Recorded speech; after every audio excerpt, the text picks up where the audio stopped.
Hello and welcome to all my dear students. क्या हाल चाल है आप लोगों के? सब लोग कैसे हो? सब बढ़िया। मैं उम्मीद करता हूँ कि सब लोग बहुत बढ़िया होंगे और अपने घर पे बैठ के बढ़िया पढ़ाई भी कर रहे होंगे, है ना। तो आज का जो सेशन है इसमें हम लोग एनसीईआरटी के कुछ इंपॉर्टेंट क्वेश्चंस करने वाले हैं। जो एक्सरसाइज दे रखी है ना एनसीईआरटी के पीछे, उसके इंपॉर्टेंट क्वेश्चंस हम लोग इस क्लास में डिस्कस करने वाले हैं। और चैप्टर कौन सा है? एस ब्लॉक एलिमेंट्स, है ना। तो आप सब लोगों को पता है कि भाई एनसीईआरटी कितना इंपॉर्टेंट है, मुझे बताने की जरूरत नहीं पड़नी चाहिए। और जब आप किसी भी एग्जाम के लिए प्रिपेयर करते हो तो उसमें एनसीईआरटी तो मस्ट है, वो तो आपको बहुत अच्छे ढंग से कवर होनी चाहिए, ठीक है ना। तो मैं सेशन को कर रहा हूँ स्टार्ट।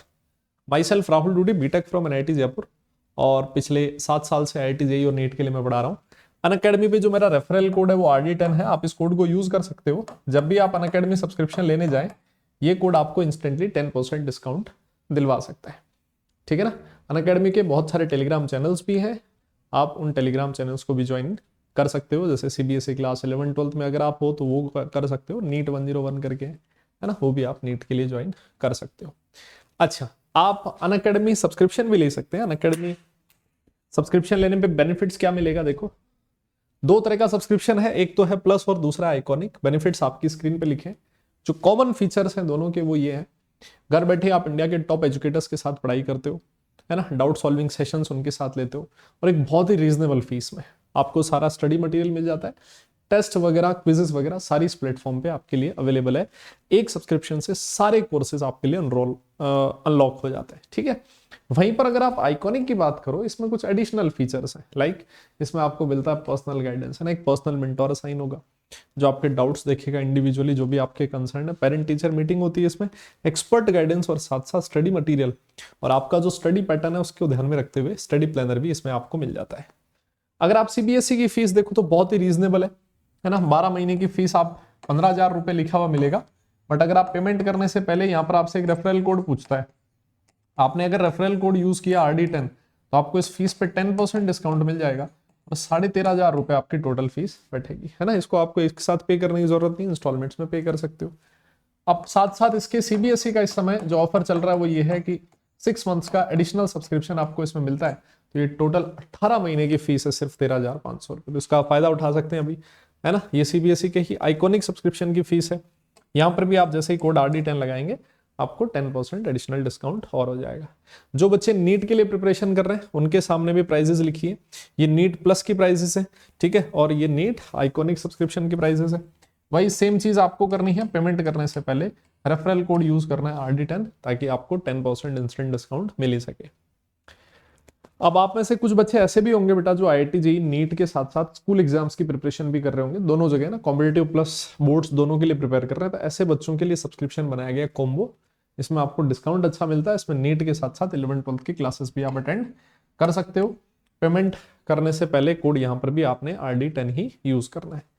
एक ऑफर और है नीट के लिए कि अगर आपने 6 मंथ का सब्सक्रिप्शन लिया है तो आपको 1 महीने का एक्स्ट्रा सब्सक्रिप्शन मिलता है और 80 मंथ के सब्सक्रिप्शन पे आपको 2 महीने का एडिशनल सब्सक्रिप्शन फ्री मिल रहा है ना। इसमें भी आपको रेफरल कोड कौन सा यूज करना है पेमेंट करने से पहले? याद रखिए, इसको RD10 यूज करोगे, ठीक है ना।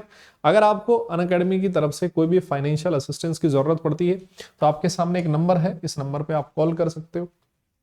ऑलराइट, नीट के लिए विक्ट्री बैच स्टार्ट हो रहा है, 22 दिसंबर से स्टार्ट हो चुका है बेटा। आप इसके लिए अनअकैडमी सब्सक्रिप्शन लो और फटाफट से अपनी पढ़ाई नीट के लिए स्टार्ट कर दो, ठीक है। अच्छा, आपके सामने एक और चीज लिखिए, देखो, नीट के बच्चों के लिए Unacademy all India test series for NEET UG 2022 start हो गया। एनरोलमेंट आप बिल्कुल फ्री कर सकते हो।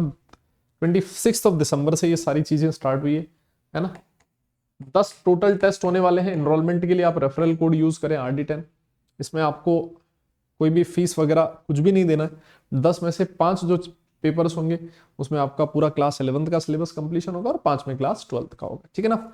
और इसमें अलावा हर क्वेश्चंस का आपको वीडियो सॉल्यूशन हर पेपर का वो भी बहुत बढ़िया मिल जाएगा। आप अपनी परफॉर्मेंस वगैरह भी बड़े आराम से चेक कर सकते हो। जो अनअकैडमी क्लास 11th के बच्चे हैं, है ना, उनके लिए एक स्कॉलरशिप एग्जाम है अनअकैडमी कॉम्बैट, वो दे सकते हो आप बेटा। हर संडे को ये 1 बजे होता है ना। इसमें भी आपको पेमेंट करने से पहले कोड यूज करना है RD10 ताकि यहाँ पर भी आपको एडिशनल 10% डिस्काउंट मिल सके, ठीक है। जो टॉप 3 रैंकर्स होते हैं उनको आप मिलती है गोल्ड मेडल्स मिलते हैं यहाँ पर, और इसके अलावा टॉप 25 को सर्टिफिकेट्स भी मिल जाता है। ठीक है जी, तो ये सारी कहानी तो हुई अनअकैडमी सब्सक्रिप्शन से रिलेटेड। अब हम लोग टॉपिक करने जा रहे हैं स्टार्ट, क्वेश्चंस हो रहे हैं स्टार्ट। आपकी स्क्रीन पर जो फर्स्ट क्वेश्चन है वो लिखा हुआ है, देखो इस क्वेश्चन को आप थोड़ा ध्यान से पढ़ो, ढंग से पढ़ो। क्या कह रहा है ये क्वेश्चन? लिखता है कि what are the common physical and chemical features of alkali metals. Alkali metals के क्या पूछ रहा है? Common physical and chemical features पूछ रहा है ना। तो वैसे तो अल्कली मेटल का मतलब क्या हो गया बेटा? ये आपका ग्रुप 1 एलिमेंट हो गया ना, ठीक है। तो इसके बाद ग्रुप 1 में कौन कौन सा आ गया? Lithium, sodium, potassium, rubidium, caesium और फ्रेंसियम। चलो फ्रेंसियम तो रेडियो एक्टिव होता है, इसके बारे में हम लोग ज्यादा बात करते नहीं हैं, ठीक है। इनके हालांकि बहुत सारी फिजिकल प्रॉपर्टीज हैं, बहुत सारी केमिकल प्रॉपर्टीज है।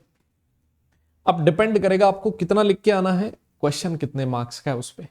अगर मान लो 2 नंबर का क्वेश्चन आता है तो आपको उस तरह से अटेम्प्ट करना है ना। 3 नंबर का आता है तो उस तरह से अटेम्प्ट करोगे, और अगर 5 मार्क्स का क्वेश्चन है मान लो स्कूल में, तो आपको उसी तरह से पूरा एक्सप्लेन करके आना होता है, ठीक है ना। तो इसमें देखना पड़ेगा कि ये आपका जो क्वेश्चन है वो कितने नंबर का है। देखो तो भी एक बार मैंने मेन जो फिजिकल प्रॉपर्टीज और केमिकल प्रॉपर्टीज है वो आपकी स्क्रीन पर लिखी है। क्या लिखता है देखो, सबसे पहले alkali metals have low ionization enthalpy. ऐसा क्यों होता है? आप लोगों ने पढ़ा है कि जब आप एक पीरियड में लेफ्ट टू राइट जाते हो तो साइज डिक्रीज करता है ना। तो ग्रुप 1 एलिमेंट्स की जो साइज होगी वो सबसे बड़ी होगी, आउटर इलेक्ट्रॉन पे न्यूक्लियस का अट्रैक्शन काफी कम होगा, उसको रिमूव करना बहुत ही आसान है। दैट्स व्हाई आयनाइजेशन एंथैल्पी बहुत ही कम होती है, ठीक है ना। आगे लिखता है कि alkali metals are highly electropositive in nature, है ना। क्यों? जब ये इलेक्ट्रॉन आसानी से लूज करेगा उस पर पॉजिटिव चार्ज आएगा, है ना। तो आसानी से इलेक्ट्रॉन लूज करते हैं, इसका मतलब इलेक्ट्रो पॉजिटिव इन नेचर होते हैं। कहता है कि ये +1 ऑक्सीडेशन स्टेट शो करते हैं। क्यों करते हैं भाई? क्योंकि अगर आप इनका आउटर मोस्ट शेल का इलेक्ट्रॉनिक कॉन्फ़िगरेशन देखोगे तो वो होता है NS1, एक इलेक्ट्रॉन लूज करते ही, ठीक है ना, इनका जो कॉन्फ़िगरेशन रहेगा वो नोबल गैस कॉन्फ़िगरेशन हो जाएगा और स्टेबल बन जाएंगे। That's why +1 oxidation state show करते हैं। और alkali metals impart characteristic colours to the flame, flame colouration show करते हैं। और फ्लेम कलर जो था मैंने रेगुलर क्लास में बोला था, इंपॉर्टेंट है, आपको उसको याद में रखना होता है, ठीक है ना। तो ये तो बात होगी इनकी फिजिकल प्रॉपर्टीज। अब नेक्स्ट लिखा है इसने केमिकल प्रॉपर्टीज, देखो क्या लिख रहा है कि हाईली रिएक्टिव इन नेचर। भाई मेटल्स हैं सारे के सारे, इस ग्रुप में सारे के सारे मेटल्स हैं, तो मेटल की रिएक्टिविटी किससे देखी जाती है? उनकी इलेक्ट्रॉन लूज करने की टेंडेंसी से, है ना।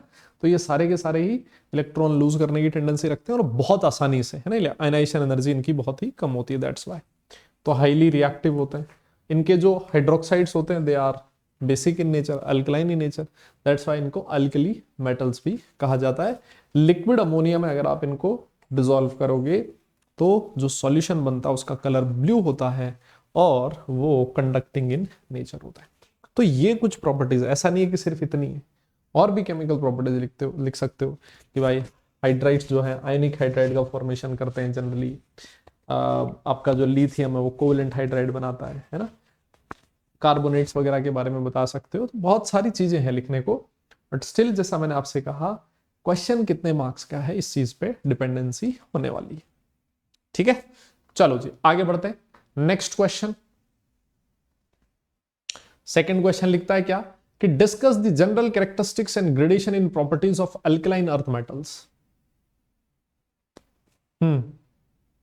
जनरल प्रॉपर्टीज के बारे में बताना है और जो आपकी प्रॉपर्टीज हैं वो कैसे वैरी करती हैं उनके बारे में आपको बताना है।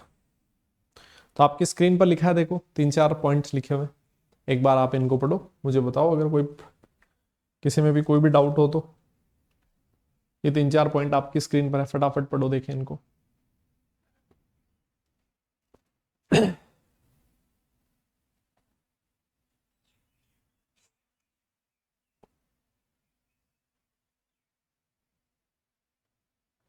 वाह, देखो alkaline earth metals, alkaline earth metal का मतलब हो गया कौन सा ग्रुप? ग्रुप 2।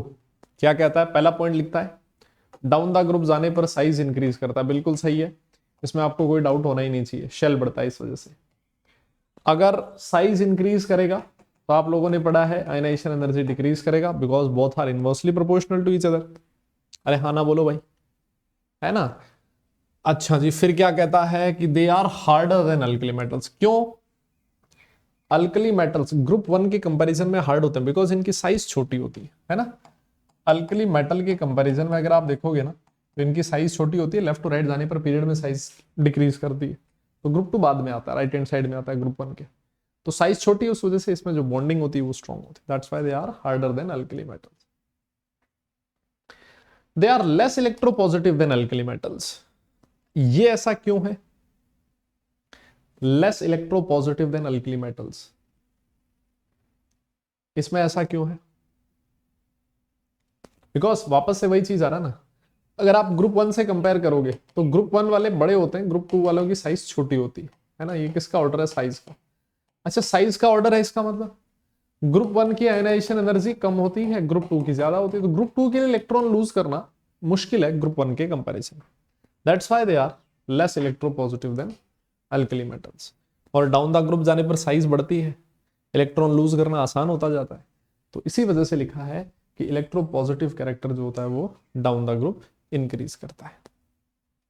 बताइए, बहुत सिंपल है मेरे हिसाब से, है ना। कोई डाउट नहीं है, कोई दिक्कत नहीं है। अगर आपने चैप्टर अच्छे से पढ़ा है तो फिर आपको कोई प्रॉब्लम नहीं आने वाली है। अच्छा जी, नेक्स्ट क्वेश्चन है, दिस इज क्वेश्चन नंबर 3, जो ये कहता है कि why are alkali metals not found in nature.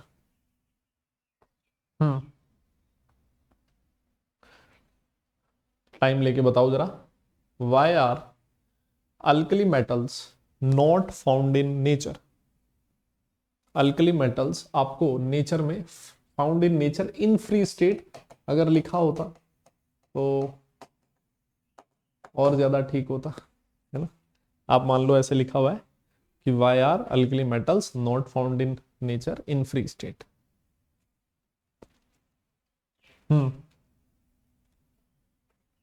Native state में नहीं मिलते।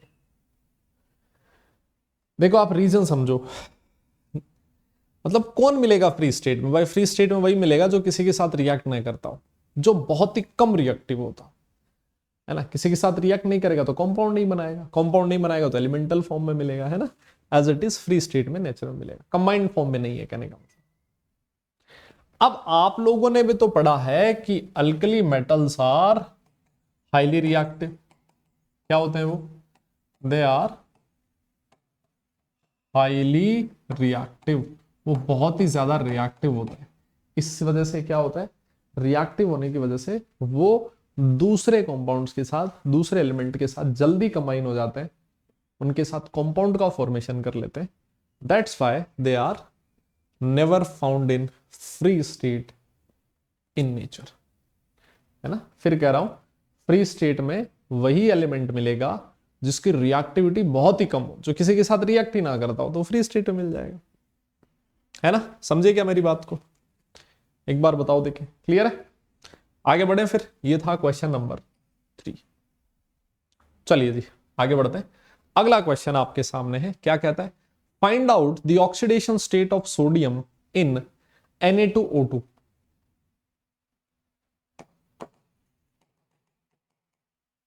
सॉल्व करो, देखें, ट्राई करो एक बार। Find out the oxidation state of sodium in Na2O2।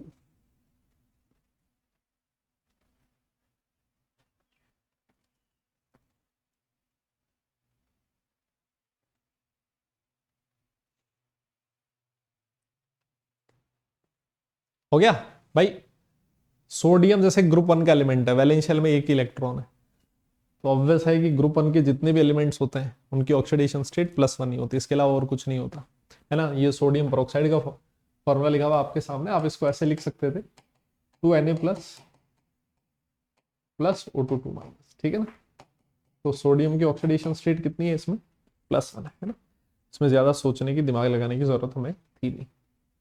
चलो जी फिर आगे बढ़ो और करो आप question number 5। Explain why is sodium less reactive than potassium. Sodium की रिएक्टिविटी पोटेशियम के कंपैरिजन में कम है, वाई? एक बार बताओ देखिए।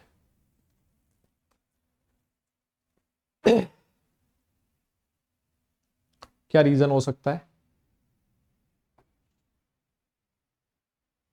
आराम से सॉल्व करो, कोई जल्दबाजी नहीं है अपने को।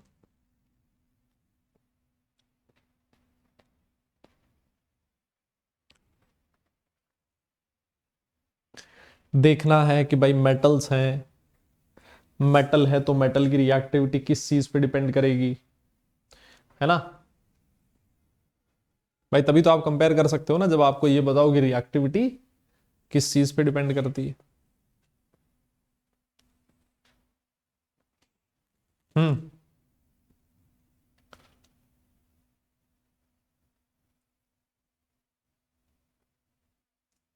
मैं बताऊं?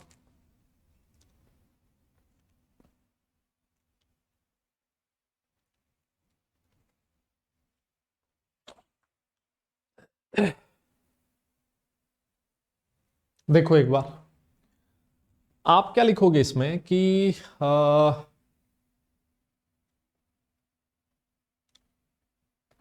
ऐसा इसलिए होता है, देखो सुनो, लिथियम, सोडियम, पोटेशियम, रुबिडियम और सीजियम ऐसे ही आते हैं। और अगर आप इनकी रिएक्टिविटी देखोगे, ये है ग्रुप वन के एलिमेंट, इनकी रिएक्टिविटी किस चीज से देखी जाती है? सारे के सारे मेटल्स है ना यार। तो मेटल्स की रिएक्टिविटी का मतलब क्या होता है? रिएक्टिविटी का मतलब है टेंडेंसी टू लूज इलेक्ट्रॉन्स। मतलब जो मेटल आसानी से इलेक्ट्रॉन लूज करेगा, दैट मींस उसकी रिएक्टिविटी उतनी ज्यादा है। अब जब आप डाउन द ग्रुप जाते हो, पोटेशियम की साइज बड़ी है सोडियम के कंपैरिजन। साइज बड़ी होने की वजह से आउटर इलेक्ट्रॉन पे न्यूक्लियस का फोर्स ऑफ अट्रैक्शन बहुत ही कम है। उस इलेक्ट्रॉन को लूज करना, उस इलेक्ट्रॉन को रिमूव करना आसान है, आयनाइजेशन एनर्जी कम होती है। तो क्योंकि पोटेशियम की साइज बड़ी है, आयनाइजेशन एनर्जी कम है, पोटेशियम के लिए इलेक्ट्रॉन लूज करना इजी है सोडियम के कंपैरिजन में। और जो मेटल आसानी से इलेक्ट्रॉन लूज करेगा वही अच्छा मेटल होगा, उसकी रिएक्टिविटी उतनी ही ज्यादा होगी। बताओ, क्लियर है ये चीज? समझ में आ गई आप लोगों को? तो यही रीजन आपको लिख के आना है, because of its bigger size than sodium, potassium can lose electrons easily as compared to sodium, and that's why it is more reactive। ठीक है, क्लियर? आगे बढ़े बेटा, नेक्स्ट क्वेश्चन करें हम लोग। चलो जी, आपकी स्क्रीन पर लिखा है, क्या कहता है? In what ways lithium shows similarity to magnesium in its chemical behaviour. Lithium की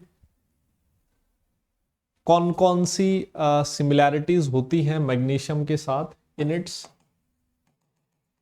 केमिकल बिहेवियर? बताइए, देखें, सोचो, देखें। ऐसे ना दो तीन एग्जाम्पल तो आपको पता होना ही चाहिए।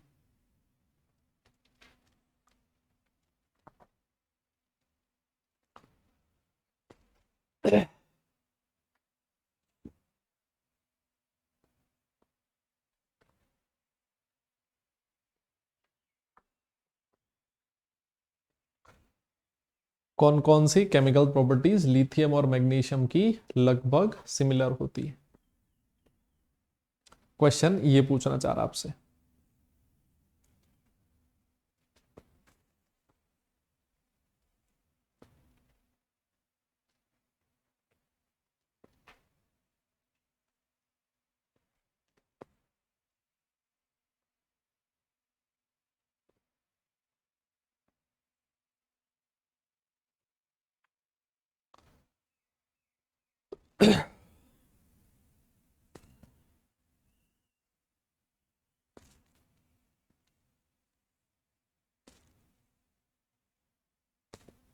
वाह, देखो, सबसे पहली चीज मैं बताता हूं, दोनों ही ऑक्सीजन के साथ रिएक्ट करते हैं और क्या बनाते हैं? ऑक्साइड का फॉर्मेशन करते हैं, मोनोऑक्साइड,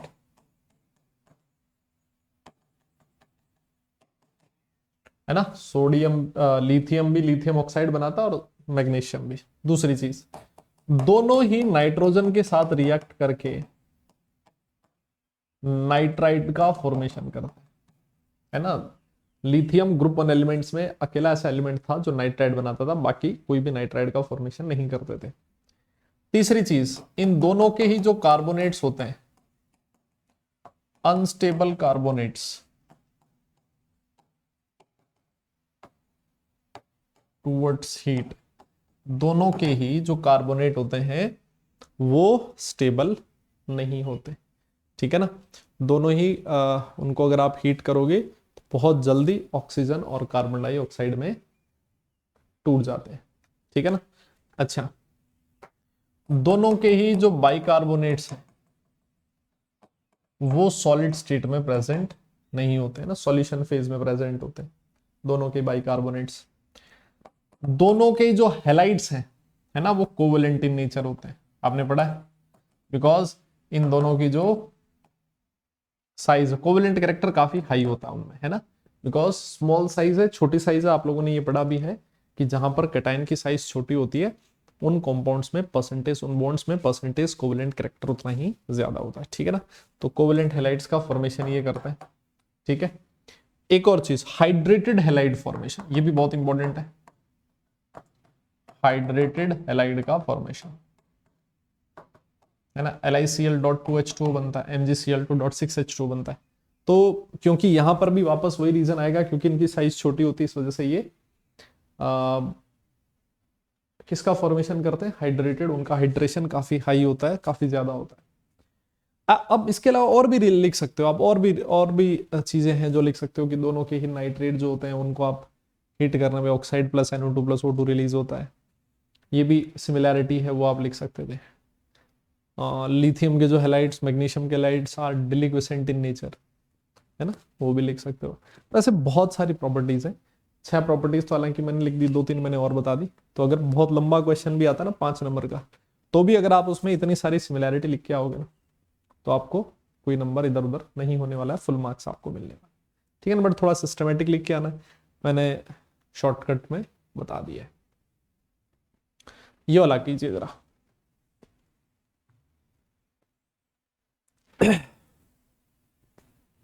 क्वेश्चन पढ़ो ढंग से, क्या कह रहा है कि why are potassium and caesium rather than lithium used in photoelectric cells। करो देख, क्या रीजन हो सकता है कि फोटोइलेक्ट्रिक सेल्स में लिथियम यूज नहीं किया जाता बट पोटेशियम और सीजियम यूज किया जाता है, क्यों ऐसा?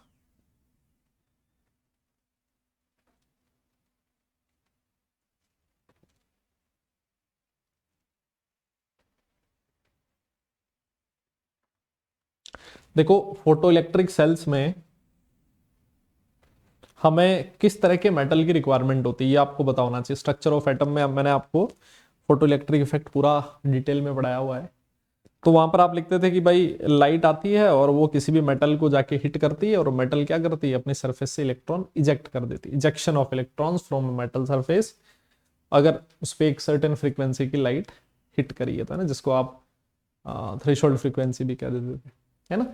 तो इसका मतलब हमें फोटो इलेक्ट्रिक सेल्स में देखना है कि कौन सा मेटल आसानी से इलेक्ट्रॉन लूज करता है, उसी को यूज किया जाएगा, क्योंकि वहां पर काम ही उसका यही है, इलेक्ट्रॉन लूज करना, फिर वो इलेक्ट्रॉन एक से दूसरी जगह पर जाएगा, सर्किट कंप्लीट करेगा। अब आप जैसे ही आपको ये पता लगा तो अब तो कोई दिक्कत होनी नहीं चाहिए आपको। लिथियम, सोडियम, पोटेशियम, रुबिडियम और सीजियम। आप देखो पोटेशियम और सीजियम की जो साइज है वो लिथियम के कंपैरिजन में बड़ी है। साइज बड़ी होने की वजह से इनकी आयनाइजेशन एनर्जी कम है, आउटर मोस्ट शेल से इलेक्ट्रॉन को लूज करना इनके लिए आसान है, और वही हमें चाहिए होता है क्या, फोटोइलेक्ट्रिक सेल्स में। उसी मेटल को यूज किया जाता है जिसकी आयनाइजेशन एनर्जी कम हो, जो आसानी से इलेक्ट्रॉन इजेक्ट करवा सके, इलेक्ट्रॉन लूज कर सके, ठीक है, क्लियर, समझ गए। आगे बढ़े, फिर नेक्स्ट क्वेश्चन करें। ये था क्वेश्चन नंबर 9, और क्वेश्चन नंबर 10 आपकी स्क्रीन पर लिखा है, ये रहा। हाँ, अल्कली मेटल को जब आप किसी भी अमोनिया सॉल्यूशन में डिसॉल्व करते हो तो वो कलर शो करती है, और उस कलर का रीजन आपसे पूछना चाह रहा है। ये तो बहुत ही फेमस क्वेश्चन है। मैंने पढ़ाते टाइम भी बोला था आपसे। इस सॉल्यूशंस इन लिक्विड अमोनिया, जो आपके एनसीईआरटी में एक एक चीज लिखी हुई है, एक एक लाइन लिखी हुई है, एक एक वर्ड लिखा हुआ, बहुत इंपॉर्टेंट है, उस पर हर कहीं से क्वेश्चन पूछा गया है। एक बार आप बताओ, देखें क्या रीजन हो सकता है।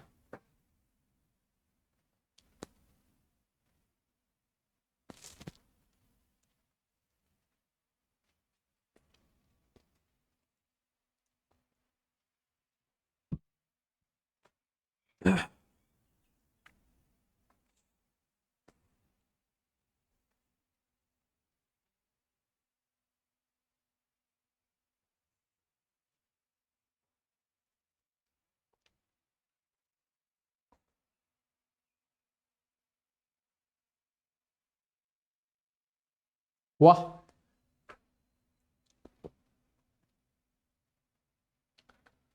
मैं बताऊं, देखना। जैसे मान लो ये कोई अल्कली मेटल है, उसके एम है ना, उसको मैं एम लिख रहा हूं, उसके रिएक्शन आप करवाओगे किसके साथ, अमोनिया के साथ। x plus y moles of मैंने अमोनिया ले लिया, तो इसमें से x मोल ने रिएक्ट किया, MnH3x बन गया, और इसने क्या किया, m ने इलेक्ट्रॉन लूज किया। मेटल की टेंडेंसी तो इलेक्ट्रॉन लूज करने की है, पीछे क्या करा, इलेक्ट्रॉन बचे, और क्या बन गया, EnH3y। these are known as ammoniated electrons. इनको क्या कहा जाता है बेटा,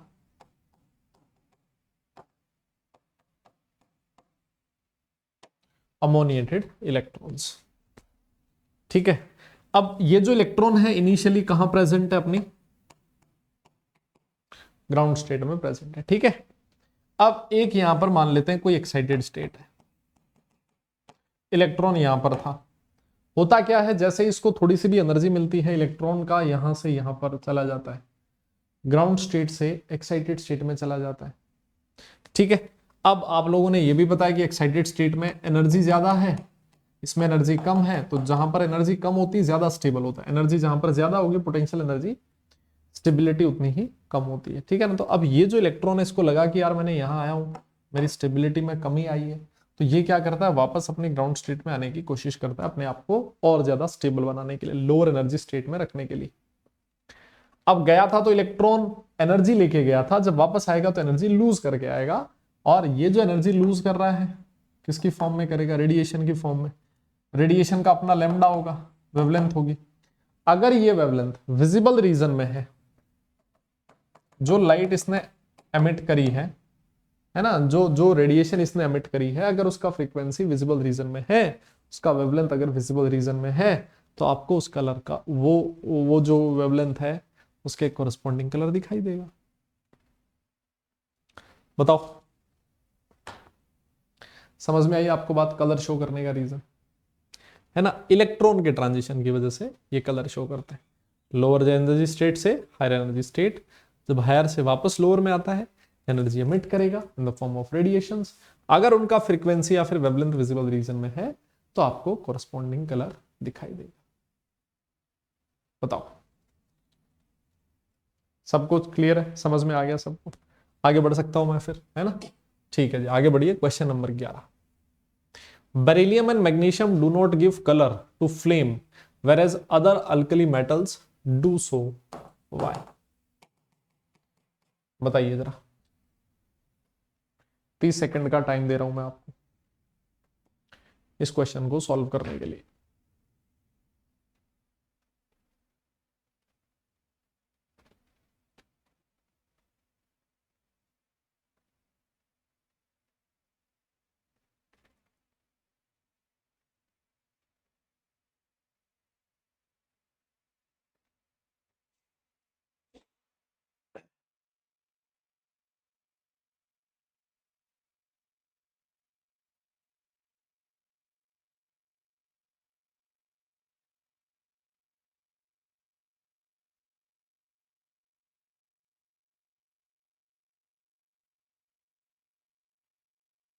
हो गया?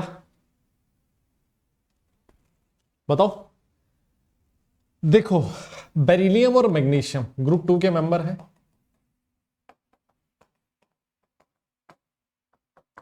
देखो, सबसे पहले तो फ्लेम कलर का रीजन समझो कि फ्लेम कलर देता क्यों है कोई भी एलिमेंट।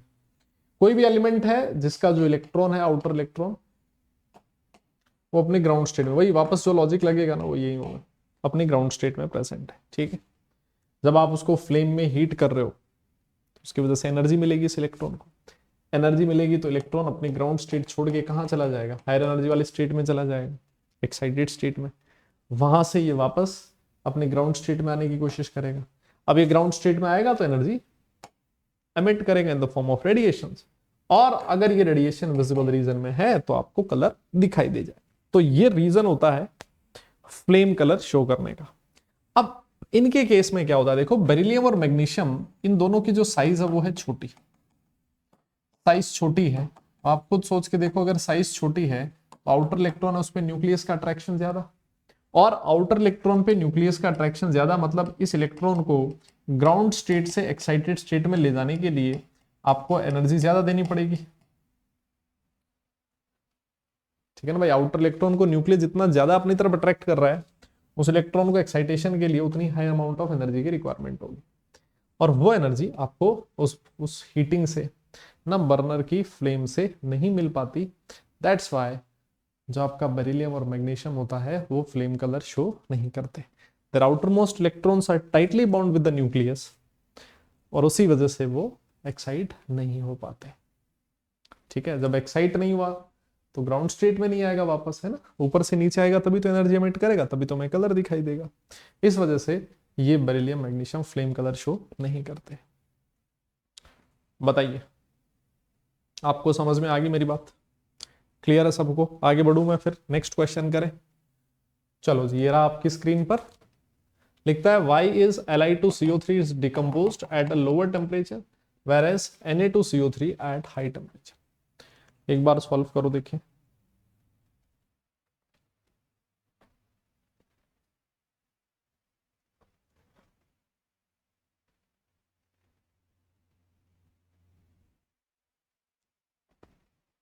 Li2CO3 का डिकम्पोजिशन आसानी से हो जाता है। हम लोगों ने पढ़ा भी था कि लिथियम का कार्बोनेट स्टेबल नहीं होता थर्मली, थोड़ा सा भी हीट करने से वो लिथियम ऑक्साइड प्लस CO2 में टूट जाता है, बट सोडियम कार्बोनेट स्टेबल होता है। ऐसा क्यों?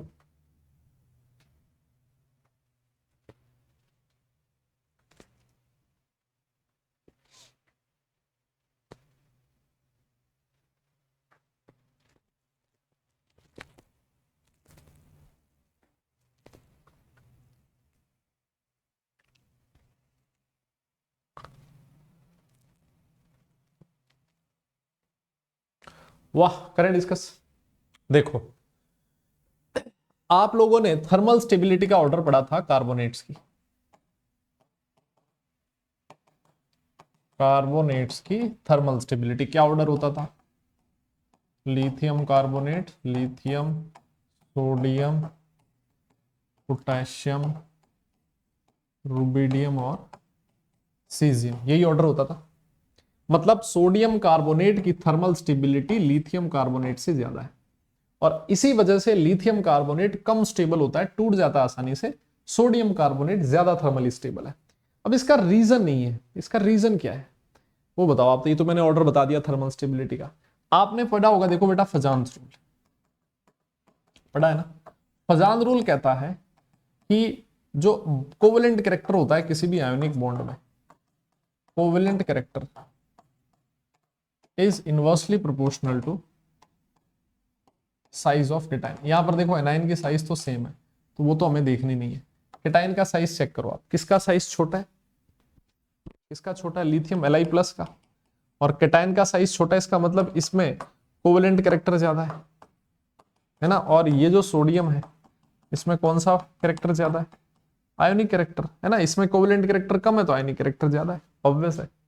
अब आप लोगों ने यही तो पढ़ा है कि जो आयनिक बॉन्ड्स होते हैं उनका, जो आयनिक कंपाउंड्स होते हैं उनका मेल्टिंग पॉइंट, बॉइलिंग पॉइंट ज्यादा होता है, हाई टेम्परेचर पे वो डिसोसिएट होते हैं, कोवेलेंट जल्दी टूट जाते हैं। ठीक है ना, तो कोवेलेंट कैरेक्टर ज्यादा है लिथियम कार्बोनेट में, आसानी से ब्रेक हो जाएगा, और सोडियम कार्बोनेट में परसेंटेज ऑफ आयोनिक कैरेक्टर काफी हाई है। दैट्स वाई वो इजीली डिसोसिएट नहीं होता ऑक्साइड और कार्बोनेट्स में। बताओ, सबको समझ में आ गया? क्लियर है सबको? नेक्स्ट क्वेश्चन कर सकते हैं हम लोग। कर सकते हैं तो करो देखें। अब कोई कहेगा सर आपने बीच वाले क्वेश्चन कहाँ उड़ा दिए, 14 से 19 आ गए हो आप।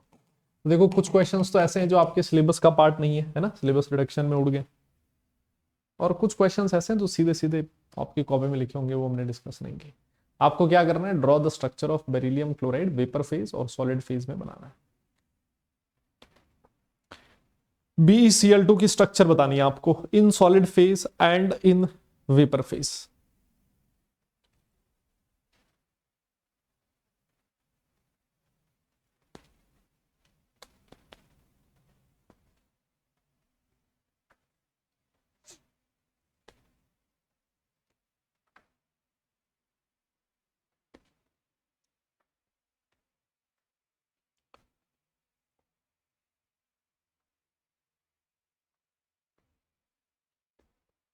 बना।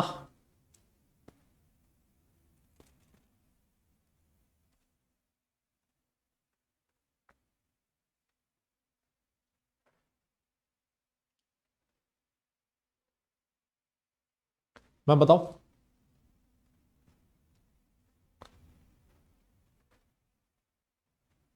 देखो सबसे पहले सॉलिड फेज की बात करते हैं। तो आपका बताया था कि जो बेरिलियम क्लोराइड होता है वो सॉलिड स्टेट में उसकी चेन स्ट्रक्चर होती है इस तरह से, क्लोरो ब्रिज्ड हैलाइड का फॉर्मेशन करता है beryllium. This is beryllium chloride, और ये चलती रहेगी कहानी आगे और। ठीक है, आप जब इसको हीट करते हो है ना, हीटिंग करने से वेपर फेज में चला जाता है, और वेपर फेज में ये बना लेता है डाइमर। वेपर फेज में क्या बनाता है, डाइमर। ये दिस इज डाइमर। डाइमर क्यों बोला है, डाई मतलब टू, मर मतलब यूनिट्स, तो दो यूनिट जुड़ी रहती हैं किस फेज में, वेपर फेज। अगर आप इसको और ज्यादा हीट करो, मतलब 1200 केल्विन एक टेम्परेचर दिया हुआ आपकी एनसीईआरटी में, अगर आपने इसको 1200 केल्विन से भी ज्यादा हीट किया तो ये डाइमर से मोनोमर में कन्वर्ट हो जाता है, लीनियर स्ट्रक्चर।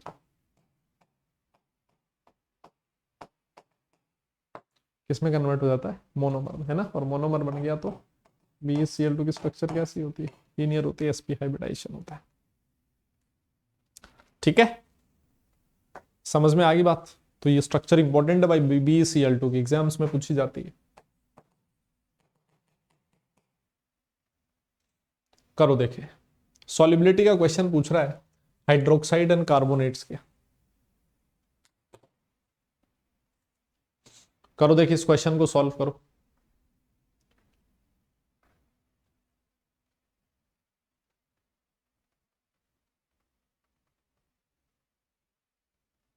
कहाँ गया, हाँ ये वाला था ना।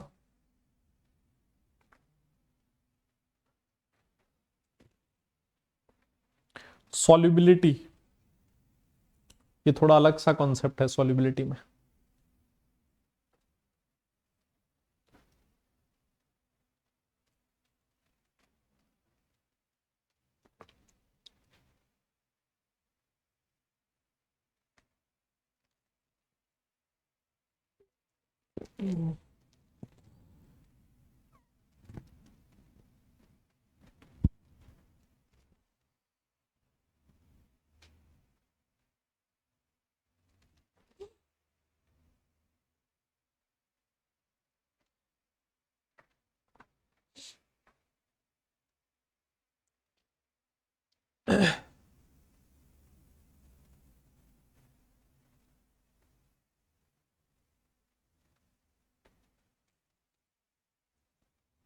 देखो मैं बता देता हूं, जो भी आपने सोचा है, आपको लगता है कि ये सही है, एक बार चेक कर लेना अपना कि क्या वो वाकई में सही है क्या।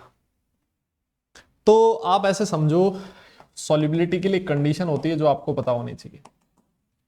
फॉर सॉल्युबिलिटी क्या, कि जो हाइड्रेशन एंथैल्पी होती है ना, it should be greater than और इक्वल्स टू लैटिस एंथैल्पी। अगर ये कंडीशन है कहीं पर भी तो इसका मतलब वो चीज वाटर में सॉल्युबल हो जाएगी, नहीं है तो नहीं हो पाएगी। लैटिस एंथैल्पी ज्यादा है तो नहीं हो पाएगा, ठीक है ना। अब बात ये आती है कि ये हाइड्रेशन एंथैल्पी और लैटिस एंथैल्पी किस चीज पे डिपेंड करती है। देखो, जो आपका हाइड्रेशन एंथैल्पी होता है it is inversely proportional to size, और जो आपका लैटिस एंथैल्पी होता है वो भी साइज के इनवर्सली प्रोपोर्शनल होता है। दोनों ही चीजें साइज के इनवर्सली प्रोपोर्शनल है। ठीक है, अब देखो, आप ऐसे समझो, क्या क्या कह रहा है, सोडियम और पोटेशियम यहां आता है, सोडियम के बाद आता है कौन, मैग्नीशियम, और पोटेशियम के बाद आता है कौन, कैल्शियम। अगर आप साइज देखो, सोडियम और पोटेशियम, इन दोनों की साइज मैग्नीशियम और कैल्शियम के कंपैरिजन में ज्यादा है। बड़ी साइज है ना मैग्नीशियम, सोडियम और पोटेशियम। इन मैग्नीशियम और कैल्शियम की जो साइज है वो छोटी है ना, स्मॉल साइज। अब साइज स्मॉल है अगर, तो इसका मतलब इनकी लैटिस एंथैल्पी भी ज्यादा होगी, हाइड्रेशन एंथैल्पी भी ज्यादा होगी। अब कौन ज्यादा होगा दोनों में से भी, भाई दोनों ही साइज के इनवर्सली प्रोपोर्शनल है। मैग्नीशियम कैल्शियम की साइज सोडियम और पोटेशियम रेस्पेक्टिवली इन दोनों के कंपैरिजन में छोटी है। छोटी साइज होने की वजह से लैटिस एंथैल्पी और हाइड्रेशन एंथैल्पी दोनों ही ज्यादा होंगी। अब आपको ये पता होना चाहिए कि भाई डेटा से कौन ज्यादा है, लैटिस ज्यादा है कि हाइड्रेशन ज्यादा, और वो चीज हमें नहीं पता होती एक्चुअली, और यही सॉल्युबिलिटी के क्वेश्चन में थोड़ी सी प्रॉब्लम आती है। इसी वजह से हमें सॉल्युबिलिटी का जो ऑर्डर वगैरह होता है मैक्सिमम केसेस में, वो कुछ जगह पर, मतलब मैक्सिमम में तो नहीं कहूंगा, कुछ जगह पर हमें याद भी रखना पड़ता है। ठीक है, सीबीएसई पॉइंट ऑफ व्यू से। तो अब आप क्या कहोगे कि इसने लिखा है ना कि मैग्नीशियम और कैल्शियम स्पेरिंगली सॉल्युबल होते हैं, तो आपको थोड़ा उस क्वेश्चन को ना अपने हिसाब से थोड़ा अच्छे से करके आना पड़ेगा। आप क्या लिखोगे कि भाई मैग्नीशियम और कैल्शियम स्पेरिंगली सॉल्युबल इसलिए है बिकॉज इनकी साइज छोटी है, साइज छोटी होने की वजह से इनकी जो लैटिस एंथैल्पी है उसकी वैल्यू हाई है।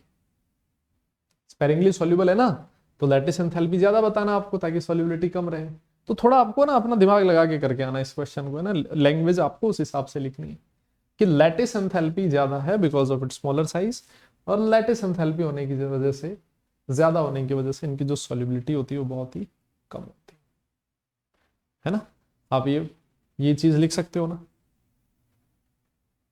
यस, मेरी बात समझ में। सोडियम पोटेशियम की साइज इन दोनों कंपैरिजन में ज्यादा है, साइज ज्यादा है तो इनकी लैटिस एंथैल्पी कम है। लैटिस एंथैल्पी कम होने की वजह से वो आसानी से वाटर में डिसॉल्व हो सकते हैं, they are soluble in water. बताओ, समझ में आई आपको बात। तो इस तरह से आपको उस क्वेश्चन की लैंग्वेज को, सॉल्यूशन की लैंग्वेज को फ्रेम करके आना है। ठीक है जी, ये बताइए next question, why are lithium salts commonly hydrated and those of the other alkali metal ions usually anhydrous?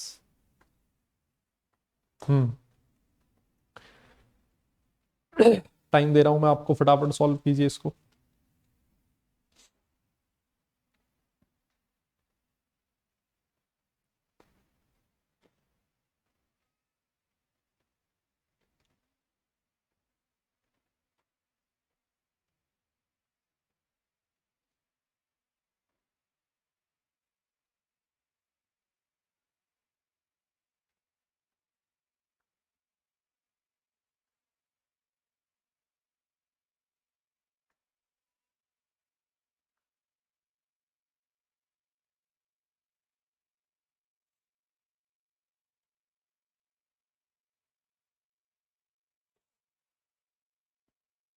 वाह, देखो क्या कह रहा है, लिथियम का जो सॉल्ट होता है वो हाइड्रेटेड होता है, मतलब उसका हाइड्रेशन हुआ है। हाइड्रेशन कब होता है किसी भी सॉल्ट का, किसी भी कंपाउंड का, जब उसकी हाइड्रेशन एंथैल्पी काफी हाई होती है। देखो हाइड्रेशन एंथैल्पी अभी मैंने आपको लास्ट क्लास में पिछले वाले क्वेश्चन में बताई, it is inversely proportional to size. Lithium अपने ग्रुप का सबसे छोटा मेंबर, छोटा मेंबर होने की वजह से इसकी हाइड्रेशन एंथैल्पी बहुत ज्यादा है, ये हाइड्रेटेड सॉल्ट्स का फॉर्मेशन करता है। बाकी अगर आप देखोगे ग्रुप के मेंबर तो उनकी साइज बड़ी है, साइज बड़ी होने की वजह से हाइड्रेशन एंथैल्पी बहुत ही कम होती है, उनका बहुत कम हाइड्रेशन होता है या फिर हाइड्रेशन ही नहीं होता है, and they are found in anhydrous form. बताइए, क्लियर हुआ ये क्वेश्चन, है ना। ये इस तरह के क्वेश्चन बेटा बहुत इंपॉर्टेंट है, पूछे जाते हैं एग्जाम्स में। चलिए आगे बढ़िए। Why is LiF almost insoluble in water whereas LiCl soluble not only in water but also in acetone. LiF water में सॉल्युबल क्यों होता, इनसॉल्युबल क्यों होता है, लगभग इनसॉल्युबल होता है, और LiCl सॉल्युबल क्यों है, इसका भी रीजन। ये तो यही सॉल्युबिलिटी वाले क्वेश्चन में मैंने आपसे अभी थोड़ी देर पहले भी जो क्वेश्चन डिस्कस किया था ना, तो थोड़ा आपको सोच समझ के ही इसका सॉल्यूशन फ्रेम करके आना होता है। करो देखिए एक बार, क्या लगता है आपको, ठीक है क्या? एक बार ट्राई करो, क्या लैंग्वेज आप यूज कर सकते हो।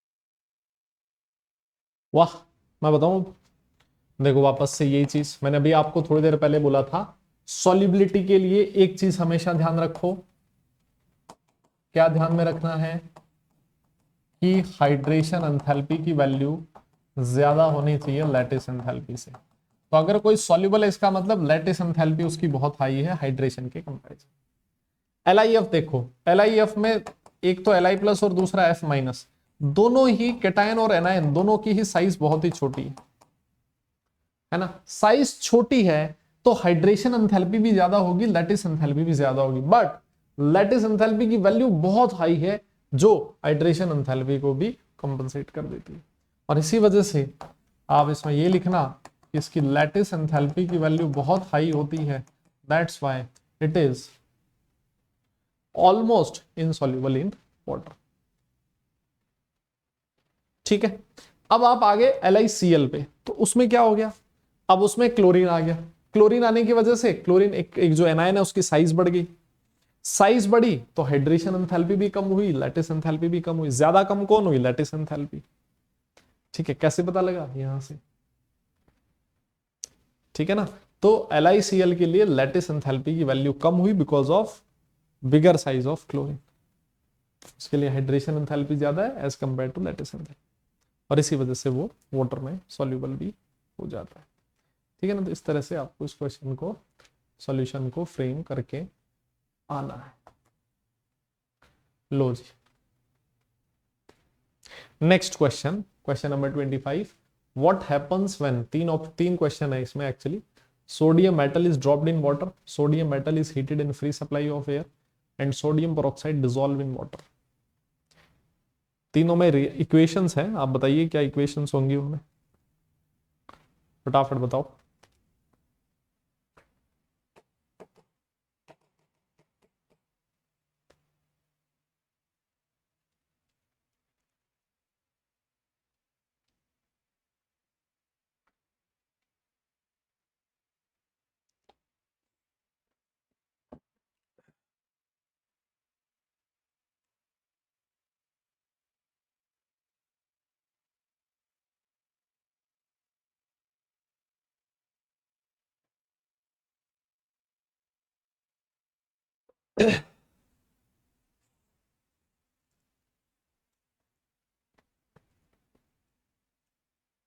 तीनों इक्वेशंस बतानी है।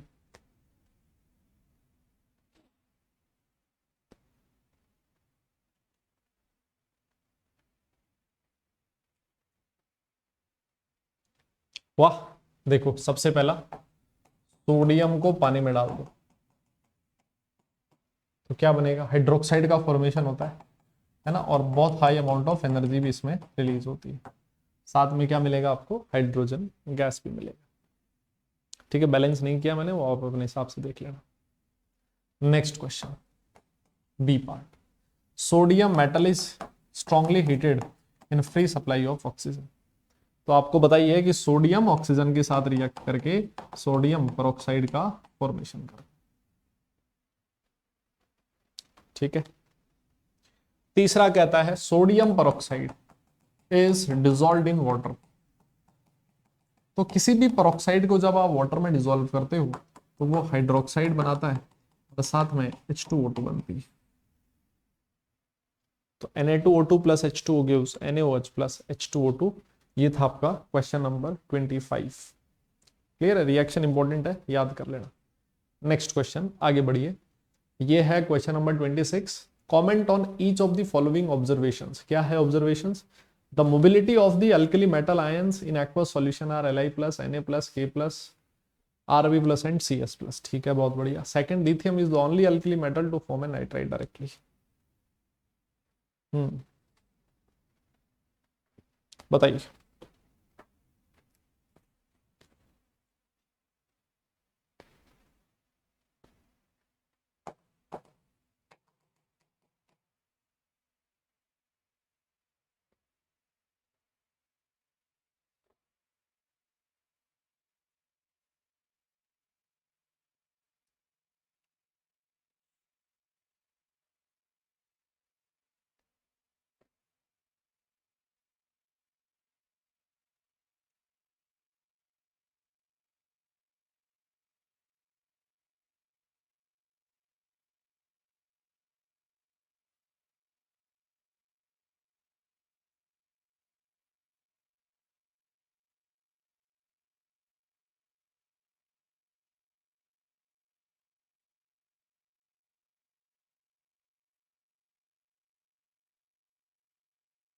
वाह, देखो एक चीज आप ध्यान रखोगे कि आयोनिक मोबिलिटी जो होती है it is inversely proportional to size. मानते हो? साइज अगर बड़ा होगा किसी आयन का तो उसकी मोबिलिटी है ना, उसकी मूव करने की टेंडेंसी कम होगी। अब इसके अकॉर्डिंग तो आप देखोगे सर सीजियम की साइज तो सबसे बड़ी होती है, तो फिर इसकी आयोनिक मोबिलिटी सबसे ज्यादा क्यों है? नहीं, सीजियम की साइज सबसे बड़ी होती है जब वो आइसोलेटेड स्टेट में होता है ना, गैसियस स्टेट में हो। बट यहां पर बात हो रही है किसकी? एक्वस सॉल्यूशन की। एक्वस सॉल्यूशन में क्या होगा, ये जितने भी आयंस होंगे इनका हाइड्रेशन होगा। और आप लोगों को पता है कि जो हाइड्रेशन एंथैल्पी होती है, अभी थोड़ी देर पहले मैंने कहा it is inversely proportional to size. तो सबसे ज्यादा हाइड्रेशन किसका होगा बेटा? लिथियम का, है ना। लिथियम के चारों तरफ ऐसे बहुत सारे वाटर मॉलिक्यूल का एक्यूमुलेशन हो जाए, जिसको हम लोग क्या कहते हैं? हाइड्रेशन कहते हैं। This is known as hydration of Li plus. ठीक है ना। अब आफ्टर हाइड्रेशन जो एक्वस सॉल्यूशन में लिथियम की साइज है वो ये वाली नहीं है, एक्वस सॉल्यूशन में Li प्लस की साइज ये वाली है। मतलब हाइड्रेशन की वजह से साइज बढ़ता है। तो जिसका जितना ज्यादा हाइड्रेशन होगा उसकी साइज उतनी ही ज्यादा होगी। ठीक है ना। तो सबसे ज्यादा हाइड्रेशन हुआ Li प्लस का, बिकॉज इसकी साइज सबसे छोटी थी। तो बिफोर हाइड्रेशन Li प्लस सबसे छोटा था, आफ्टर हाइड्रेशन Li प्लस सबसे बड़ा हो गया, बिकॉज इसका हाइड्रेशन सबसे ज्यादा हुआ। बिफोर हाइड्रेशन Cs प्लस सबसे छोटा था, सबसे बड़ा था, but after hydration Cs plus सबसे छोटा है, बिकॉज इसका हाइड्रेशन बहुत ही कम हुआ। और क्योंकि हाइड्रेशन कम हुआ Cs प्लस का, दैट्स वाई इसकी साइज छोटी, आयोनिक मोबिलिटी सबसे ज्यादा हो जाए। बताइए, क्या ये चीज आपको समझ में आई? क्लियर है। और लिथियम नाइट्राइड का फॉर्मेशन क्यों करता है? बिकॉज इसकी साइज छोटी होती है ना, स्मॉल साइज की वजह से नाइट्रोजन के साथ बहुत आराम से कंबाइन हो सकता है। आगे बढ़ते हैं। क्वेश्चन नंबर 28 आपकी स्क्रीन पर है। Right balanced equations for reactions between. करो, देखें, थोड़ा सा टाइम दे रहा हूं, हालांकि इनमें से एक रिएक्शन तो मैं बता चुका हूं तुम्हें, अभी थोड़ी देर पहले ही बताई थी, है ना।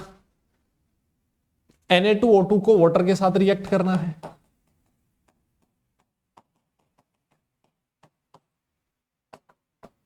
सेकेंड वन इज,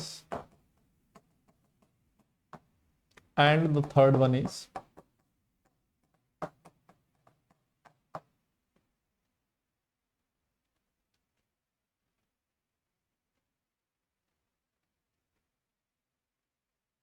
देखो ये है सोडियम परऑक्साइड, और जब आप परऑक्साइड को वाटर में डिसॉल्व करते हो तो मैंने बोला था हाइड्रोक्साइड बनता है, साथ में H2O2 बनता है। This is potassium super oxide. ये क्या है बेटा? सुपर ऑक्साइड है, ठीक है ना। इसको अगर आप पानी में डालोगे तो एक और चीज बनेगी इसमें, कौन सी? O2, hydroxides plus H2O2 plus O2, है ना, ये एक और चीज बनेगी। सबसे लास्ट रिएक्शन है Na2O प्लस CO2, सीधा लिख दो, ऑक्साइड CO2 के प्रेजेंस में कार्बोनेट का फॉर्मेशन करता है। सोडियम कार्बोनेट का फॉर्मेशन होगा, Na2CO3 इसका फॉर्मूला हो जाएगा। ठीक है, समझ में आई आपको बात? आगे बढ़े फिर नेक्स्ट क्वेश्चन।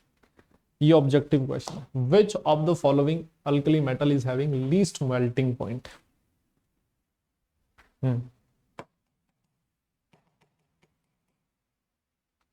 कौन सी अल्कली मेटल का मेल्टिंग पॉइंट सबसे कम है?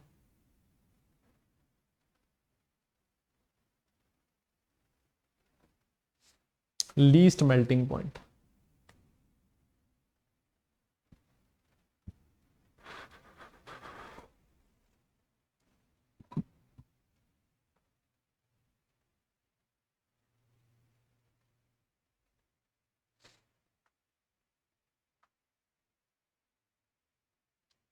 हो गया? देखो क्या मेल्टिंग पॉइंट में इसमें एलिमेंट कौन कौन से हैं? लिथियम। सबसे बड़ी साइज किसकी है? सीजियम की। बेटा साइज बड़ी होने की वजह से जो बॉइल आपकी जो बॉन्डिंग है वो सबसे वीक है किसमें? सीजियम में, because of it's larger size, है ना। बहुत बड़ी साइज होने की वजह से इस मेटल मेटालिक बॉन्डिंग बहुत वीक है, और इसी वजह से इसका जो मेल्टिंग पॉइंट होता है वो बहुत ही कम होता है। Which one of the following alkali metals give hydrated salts? इसके बारे में तो काफी क्वेश्चंस किए हमने अभी, हाइड्रेशन वगैरह की काफी बात हुई है। बताइए, हाइड्रेटेड सॉल्ट सबसे जल्दी कौन बनाता है? लिथियम, सोडियम, पोटेशियम और सीजियम। तो जिसका हाइड्रेशन ज्यादा होगा वो हाइड्रेटेड सॉल्ट्स बनाएगा। हाइड्रेशन किसका ज्यादा होगा? जिसकी साइज छोटी होगी, और सबसे छोटी साइज किसकी होती है इनमें से? लिथियम की।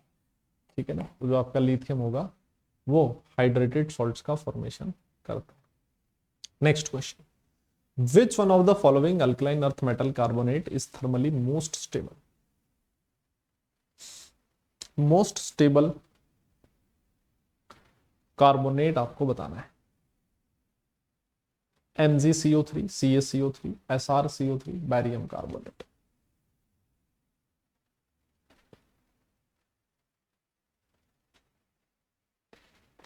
देखो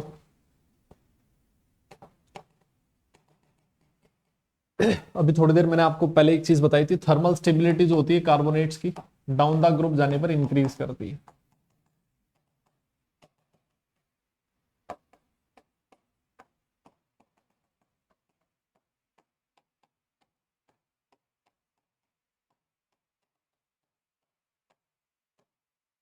ठीक है ना, तो सबसे ज्यादा थर्मली स्टेबल कौन है? Barium carbonate.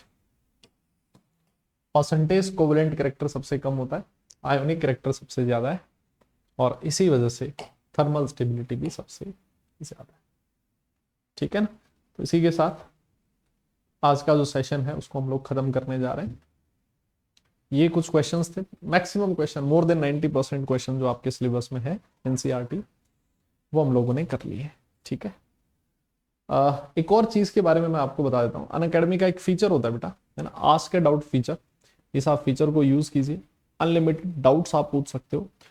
अगर आपको जब भी कोई भी क्वेश्चन आप सॉल्व कर रहे हो, मान लो एक्सरसाइज के क्वेश्चन है या फिर किसी चीज के, और आप क्वेश्चन सॉल्व नहीं कर पा रहे हो, अनअकैडमी ऐप पे आइए, है ना, डाउट्स, आपको एक ऑप्शन मिलेगा सेल्फ स्टडी में, वहां पे उसको क्लिक कीजिए।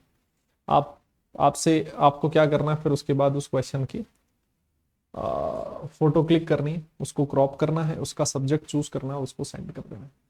आपको उस क्वेश्चन का डिटेल्ड वीडियो सॉल्यूशन मिल जाएगा, और वो भी फ्री ऑफ कॉस्ट। तो आप इसका पूरा फायदा उठा सकते हैं। आपको लगता है इस वीडियो का कोई कंटेंट इनअप्रोप्रिएट है तो आप उसको बक्स बाउंड्री एक नीचे फॉर्म है उसमें जाके रिपोर्ट भी कर सकते हैं।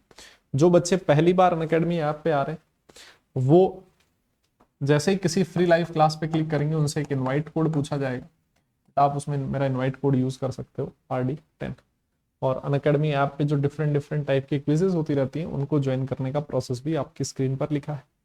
बहुत सारे बैचेस हैं जो अनअकैडमी ऐप पे आपको मिल जाते हैं। अगर आप अनअकैडमी सब्सक्रिप्शन लेते हैं तो आपकी जो मर्जी हो वो वाला बैच ज्वाइन कर सकते हैं, और मोर देन वन बैच भी ज्वाइन आप कर सकते हैं, जो आपकी इच्छा हो। इसके अलावा आपको फ्री स्पेशल क्लासेस जो अनअकैडमी ऐप पे होती हैं वो भी आपको यहाँ पर मिल रही हैं, आप उनको भी देख सकते हो, है ना। चलो फिर आज के लिए खत्म करते हैं हम लोग आज का सेशन यहीं पर। Thanks for watching this video. मैं उम्मीद करता हूँ कि आपकी NCERT इसके बाद बहुत अच्छी हो जाएगी, है ना। स्कूल में आप अच्छा परफॉर्म करोगे। लाइक शेयर एंड सब्सक्राइब करो अगर आपने अभी तक नहीं किया तो। आपके सामने मेरा अनअकैडमी का रेफरल कोड लिखा हुआ है RD10, इसको यूज कीजिए अनअकैडमी सब्सक्रिप्शन लेने के लिए। अगली क्लास में मिलेंगे, तब तक सारे लोग अपना ख्याल रखें, खुश रहें, हंसते मुस्कुराते रहें, पढ़ाई जरूर करते रहें। Okay, bye bye, let's crack it.